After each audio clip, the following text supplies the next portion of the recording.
tertarik dunia. Jika kita melakukan itu dan semua jemaat berkumpul gitu ya, dan kita melakukan itu kuasanya luar biasa sekali. Kenapa ada orang bisa datang, tertarik, dan kemudian apa yang membuat mereka tertarik? Bukan karena orang pribadi-pribadi, bukan, karena ada Kristus di sana yang ditinggikan di sana. Mereka ingin menemukan itu yang seumur hidup mereka itu kegelapan dalam hati. Saudara, ada penemuan yang luar biasa dari Blaise Pascal. Sebelum teori-teori semua ada, dia mengatakan di dalam jiwa manusia ada lubang yang hitam, ya, yang tidak pernah terseberangi oleh siapapun. Dan itu hanya bisa diisi oleh sang terang ajaib Kristus. Pascal menemukan teori semua bahasa komputer itu dia semua. Blaise Pascal, Turbo Pascal itu bahasa komputer. Anak Tuhan yang luar biasa, ahli matematik, pikirannya hebat sekali. Dan waktu dia mengenal Tuhan dan kemudian dia mempersembahkan hidupnya dan ilmunya untuk Tuhan, membantu manusia dan mensejahterakan manusia. Nah, kita harus berdoa anak cucu kita harus hidup seperti ini. Jika dia sungguh-sungguh dalam kebenaran, maka dia memasuki dalam ilmu pengetahuan yang semua dari ilmu pengetahuan. Dia di sana, dia akan menaklukkan dan semuanya kembali untuk Tuhan dan mengasihi manusia. Saya percaya itu. Penemuan-penemuan yang luar biasa. Sekarang ini sudah mulai meningkat, orang-orang yang sungguh-sungguh percaya mulai mempengaruhi dunia. Ya, saudara, mulai dari genetika, sekarang Francis Collins bertobat. Ateis sekarang jadi pengikut Kristus. Dan begitu banyak orang sekarang mulai sadar. Bill Gates juga mulai terbuka hatinya. Saudara, ini bagaimana dunia menyongsong ke depan. Satu sisi kita lihat hancur luar biasa moralnya, tapi sisi yang lain anak-anak Tuhan yang luar biasa dipakai Tuhan. Sampai Yohanes Surya, hari ini saya baca notebook itu sekarang Profesor Yu, koran Kompas hari ini, Dell, komputer Dell itu pakai dia. Untuk apa? Teori dia tentang gasing itu diterima di seluruh dunia. Siapakah Pak Yohanes ini? Anak Tuhan yang luar biasa, ahli fisika, profesor, yang harusnya dia termuda, tapi jenjangnya dihambat. Akhirnya dia bisa masuk, dan dia bersyukur. Hatinya untuk Tuhan luar biasa. Dan saya merindukan, bukan saya gitu ya, saya masih terbatas, merindukan anak saya, anak-anak semua kita di sini. Ayo kita didik mati-matian. Untuk apa? Supaya Tuhan pakai mereka jauh lebih bermutu dari kita sekarang. Itu jiwa anak-anak Fajar. Tapi kalau nggak apa-apa lah, yang penting kamu dapat nilai berapa? 6 lah, lumayan lah, daripada 5, nggak apa-apa. Kalau dapat nilai 10 jangan terlalu pinter, nanti nggak dapat jodoh. Itu prinsip apa itu? Itu kan? Nah, saudara harus hati-hati ya, ngomong-ngomong seperti itu ya. Oke, nah saudara, ini adalah satu yang kita tahu bahwa Roh Kudus bekerja tidak pernah bisa diperintah oleh siapapun ya, yang ada di sana. Nah, kita masuk dalam yang terakhir, halaman yang ke-9. Jadi semua penjelasan saya itu ada semua dibaca di Alkitab ya. Halaman 9. Saudara, tentang minggu depan kita masuk segambar rupa dengan Allah. Ya. Nah, saudara, itu adalah visi misi yang luar biasa sekali sebenarnya. Jadi saya lagi selidiki beberapa tokoh-tokoh Alkitab, termasuk yang nanti saya akan beritahukannya. Saudara, kalau ada, saya ingat buku ini pernah diterjemahkan, cuman sudah nggak dicetak lagi. Judulnya apa? Seperti Kristus, The Imitation of Christ, ditulis oleh Thomas A. Kempis. Buku ini nomor 2 yang diterjemahkan ke dalam segala bahasa selain Alkitab. Alkitab nomor 1, nomor kedua adalah bukunya Thomas A. Kempis, Serupa dengan Kristus, The Imitation of Christ. Sudah saya baca buku itu tidak tahu berapa puluh kali. Ada beberapa hal yang bahaya dari buku itu ada, tetapi saya tidak melihat bahayanya gitu ya, dalam arti dalam teologi. Tetapi dari hatinya dia waktu mengungkapkan Kristus itu, saudara, luar biasa. Terus kemudian Summa Gentilis, Summa yang ditulis oleh Aquinas, itu juga sama, tentang apa? Curdius Homo, Allah yang jadi manusia. Semua tulisan-tulisan yang bapak-bapak gereja yang meninggikan Kristus, di situ terjadi satu perkembangan, yaitu satu kebangunan zaman. Aneh sekali.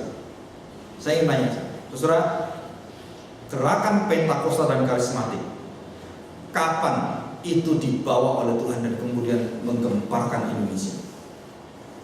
Ya, tadi kita harus menyanyikan lagunya hamba Tuhan ini. Siapa itu? Oh Yesusku, Engkaulah Raja kami.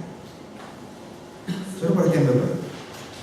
Jadi doktrin yang ada itu selalu ada musik, ada culture, art, and ini ya, culture itu selalu menyertai. Nah, saya percaya kalau sama Tuhan pakai kita lagi rundingan tadi kan, kalau sama Tuhan pakai kita dan kita didatangkan orang-orang yang luar biasa, Tuhan kumpulkan menjadi gereja yang kita mau memberikan satu pertunjukan untuk nama Kristus. Dari segala bangsa, dari segala alat musik, dari segala lapisan. Saudara, kita mau tinggikan Kristus. Di dalam puji-pujian yang kita pikirkan, 2 tahun mendatang kita rancang satu pertunjukan yang luar biasa yang meninggikan Kristus. Dan itu gak main-main. Kalau itu bisa sampai terjadi, kita kembalikan gereja kepada yang memiliki, yaitu Tuhan. Saudara, tahun 75 sampai tahun 85 itu era sejarah Insinyur Pendeta Insinyur Niko. Dia tidak sekolah Alkitab. Sekali lagi, sekarang dia doktor, ya, karena dia dapat penghargaan banyak. Dia adalah seorang penyembah Tuhan. Ya, walaupun dalam beberapa hal kita perlu untuk meneliti dan bahkan untuk mengkritisi akan seluruh ajaran beliau, tetapi dalam puji-pujian yang kita tahu, saudara, coba kita lihat puji-pujian Yesus Raja Damai, salah nggak? Ada salahnya? Saya tanya. Waktu dia ciptakan, saya tanya, siapa yang ciptakan itu? Roh-setan itu. Roh-setan nggak bisa mengagungkan Kristus. Nah, waktu dia mengagungkan Kristus, kita harus berkata dalam hati kita, Tuhan memakai hambanya. Kita harus terima. Jadi kita harus terbuka hati kita. Jangan seperti para pemimpin kita yang dulu yang merasa tersaingi, nggak bisa, itu sesat, itu apa gitu. Saudara harus hati-hati. Kenapa hati-hati? Perkataan-perkataan kita ini itu akan dihakimi oleh Tuhan loh. Di akhir zaman sudah kita baca itu. Mungkin kita sendiri menghujat Roh Kudus pada saat kita mengatai gereja-gereja lain. Kalau Tuhan pakai gereja itu kita kata-katai, berdosalah kita. Kalau kita pakai hamba Tuhan dipakai yang luar biasa gitu ya, tetap Tuhan pakai, kita harus mawas diri. Nah, kerajaan Allah di sini waktu kita baca baik-baik ada 3 rangkaian yang besar, ya, 3 rangkaian besar, yaitu yang pertama serupa dengan Kristus ya dalam 3 tahapan. Tahapan yang pertama adalah Roma 8:29. Nah, kita baca agak cepat ya, waktunya sudah tinggal beberapa menit. Roma 8 ayat yang ke-9. Ayat ini tolong nanti dihafalkan kalau bisa ya. Roma 8 ayat 29. Saudara, kembali lagi saya memperingatkan pada orang-orang belajar sistematik teologi. Seringkali ini disebut sebagai ordo keselamatan. Saya katakan bukan sebenarnya. Tapi ini adalah ordo serupa Kristus. Bukan soal keselamatan. Ya, kenapa? Ini ayatnya. Bukan soal sistematiknya aja ya, ayat 29. Sebab semua orang yang dipilihnya dari semula, mereka juga ditentukan dari semula untuk apa? Coba saya tanya. Untuk apa ini? Dipilih, direncanakan, ditetapkan, ditentukan dari semula untuk apa? Menjadi serupa dengan gambaran siapa? Anaknya. Jadi seluruh jalur ordo keselamatan itu titik yang paling core-nya itu apa? Nah, itu saya bedanya dengan para dosen sistematik di sini. Kalau dosen sistematik itu, ordo keselamatan dipilih dulu, Tuhan memilih gini-gini. Mereka nggak pernah ketemu dengan satu titik itu. Kenapa? Karena mereka tidak pernah dibukakan oleh Tuhan selaput itu. Waktu John Calvin mengajar ini jelas sekali dalam tafsiran dia, semua itu pusatnya core-nya adalah pada Kristus. Tapi kenapa orang-orang belajar John Calvin ngaco semua? Saya nggak tahu, saudara. Kenapa bisa ngaco seperti itu? Berarti mereka tidak memiliki hatinya Calvin, hati yang cinta Kristus itu. Saudara, ini jelas sekali. Semua dipilih untuk apa itu? Kamu dipilih diselamatkan, dikuduskan untuk apa? menjadi apa? Serupa Kristus. Dari sejak dulu sebelum dunia ada kamu sudah ditetapkan itu. Untuk apa? Serupa Kristus. Jadi saudara saya tanya, jadi pikiran Paulus itu kemana sih sebenarnya? Dia ngajari semua pusatnya kemana? Dia hanya ingin satu hal. Aku tidak mau memberitakan yang lain. Aku hanya mau memberitakan Kristus. Itu yang aku beritakan. Hanya itu, saudara. Tidak ada nama Paulus, Apolos, nama Petrus, Kefas, gak ada itu. Yang ada cuma satu, nama Kristus. Nah, saudara kalau punya iman seperti saya percaya setiap orang di sini dipakai Tuhan luar biasa. Kalau saudara punya iman seperti saya. Tapi kalau saudara ragu-ragu, maaf, saudara nggak akan bisa pakai Tuhan. Karena kekhawatiran, keraguan tidak diberikan hak oleh Tuhan untuk menggarap kerajaan Allah. Tetapi kalau kita amin, oh ya Tuhan, saya mau ikut. Nah, saudara, di situ kita dipaparkan dengan satu iman yang ke depan. Nah, itu luar biasa sekali.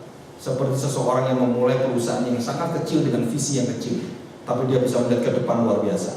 Saudara perhatikan, tokoh-tokoh besar yang ada di seluruh dunia pegang perusahaan-perusahaan besar, itu asalnya orang-orang kere. Ya, tahu orang kere? Orang miskin, orang nggak punya apa-apa. Thomas Alva Edison itu kayanya minta ampun. Kenapa? Ini kita pakai semua ini lampu. Dia punya hak cipta, yaitu memperbaiki seluruh umat manusia. Setiap kali kita nyalakan lampu, itu bayar minimal itu Rp1.000 ke Edison. Rp1.000. Kalau lampu di dunia ada 20 miliar, kali Rp10.000 berapa? Rp1.000 berapa? Itu cuma lampu, belum yang gramafon, belum yang telepon. Itu penemuan dia semua. Coba kamu bayar ke dia berapa? Kaya minta ampun. Apakah Edison mengatakan ini kekayaan saya? Tidak, dia mengatakan Kristus yang harus menikmati ini. Engkau harus kembali menyembah Tuhan dengan adanya lampu. Itu anak Tuhan, bukan memperkaya diri. Luar biasa itu. Nah, kita belajar dengan luar biasa ya. Oke, kita lanjutkan 2 Korintus. Ya, 2 Korintus. 2 Korintus pasal 3:18. Demikian bunyi firman Tuhan. Dan kita semua mencerminkan kemuliaan Tuhan dengan muka yang tidak terselubung. Dan karena kemuliaan itu datang dari Tuhan yang adalah Roh, maka kita diubah menjadi apa, saudara? Serupa dengan gambarnya dalam kemuliaan yang semakin besar. Nah, saudara, kalau kita baca di atas itu adalah kemuliaan Allah atau anak Allah. Jadi ini prosesnya, kita diproses pada saat itu. Dan dikatakan di sana tentang kemuliaan wajah Musa yang sementara. Tapi anak-anak Tuhan, anak-anak kerajaan Allah, tidak, wajahmu tidak seperti Musa sementara percaya setelah itu hilang. Enggak, anak-anak Allah akan terang terus, enggak pernah bisa padam. Saudara, kita bersyukur jika orang berada di saya, ya, berada di siapapun atau orang apapun. Ada orang katakan, Pak, setiap kali saya berada ngomong dengan orang itu ya, saya tuh semangat tuh Pak. Kenapa ya? Tapi kalau saya ngomong dengan dia, aduh bawaannya tuh, aduh susah Pak. Pesimis, bawaannya susah gitu ya. Segala sesuatu tuh, waduh khawatir gitu. Tapi kalau bertemu dengan dia, waduh semangat hidup saya. Nah, saudara perhatikan, orang-orang seperti Musa, orang-orang yang memiliki wajah kemuliaan Kristus, waktu kamu berbicara, bercakap-cakap, hidup dengan dia, hidupmu itu seakan-akan diangkat oleh kuasa spiritnya orang itu. Itu artinya kemuliaan Tuhan. Ya, jadi enggak membawanya tuh tambah malas, tambah malas. Saya kemarin doa itu berdoa, bukan saya mau marah-marahin hamba Tuhan di sini. Ya, saudara, doa kita merosot banyak, orangnya datang sedikit. Saudara, saya berdoa Tuhan beri kami kekuatan untuk apa? Membawa orang itu mau doa pada Engkau.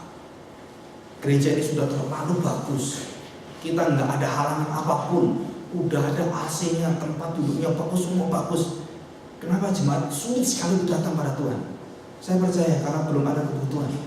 Kalau sudah ada masalah baru datang pada Tuhan, gitu kan? Nah, sebelum ada masalah datang dulu pada Tuhan. Itu harusnya baik, gitu kan? Nah, biasanya kita enggak. Nah, proses Tuhan membentuk kita seperti ini, dan juga dalam rupa dan gambar Tuhan itu harus memancar, tidak cuma memancar sehari saja. Waktu hari Minggu, wajah kita penuh pengampunan, wajah penuh damai sejahtera. Begitu hari Senin, Selasa, Rabu, Kamis, Jumat, waduh sejahtera, wajahnya kemuliaannya nggak ada. Itu kemuliaan Musa. Kita enggak. Tuhan katakan tidak. Paulus katakan engkau akan bercahaya terus, dan semangat itu nggak akan bisa habis. Terus sampai hari ini saya punya jiwa penginjilan itu nggak pernah bisa dipadamkan. Kalau ngomong soal penginjilan, saya bisa meluap-luap. Kenapa seperti itu? Nggak tahu. Selama ini Tuhan kasih saya itu. Begitu ngomong soal Kristus ditinggikan, senang sekali. Lagu-lagu yang meninggikan dia, saya nikmati sekali. Kadang-kadang saya bisa teteskan air mata. Wah, luar biasa. Apakah kita mengerti yang kita pujikan ini? Itu saja. Ya, kita mengerti nggak ini Allah kita yang kita puji? Justru kadang-kadang kita harus banyak refleksi diri. Oke ya, yang terakhir 1 Yohanes pasal 3:2. Nah, ini tentang kekekalannya. Minggu depan kita akan ulangi dan kita akan berdalam. 1 Yohanes pasal 3:2. Demikian bunyi firman Tuhan.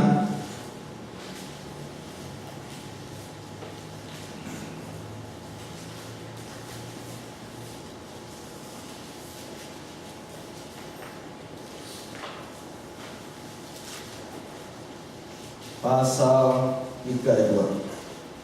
Nah, saudara perhatikan di situ judulnya adalah anak-anak Allah, perikopnya ya. Jadi perhatikan, itu status kita. Ayat 1 saya bacakan. Lihat betapa besarnya kasih yang dikaruniakan Bapa kepada kita, sehingga kita disebut anak-anak Allah. Wah, luar biasa ya. Dan memang kita adalah anak-anak Allah. Karena itu dunia tidak mengenal kita. Ya, dunia tidak mengenal kita. Sebab dunia tidak mengenal Dia. Saudara-saudaraku yang kekasih, sekarang kita adalah anak-anak Allah, tetapi belum nyata apa keadaan kita kelak. Akan tetapi kita tahu bahwa apabila Kristus menyatakan dirinya,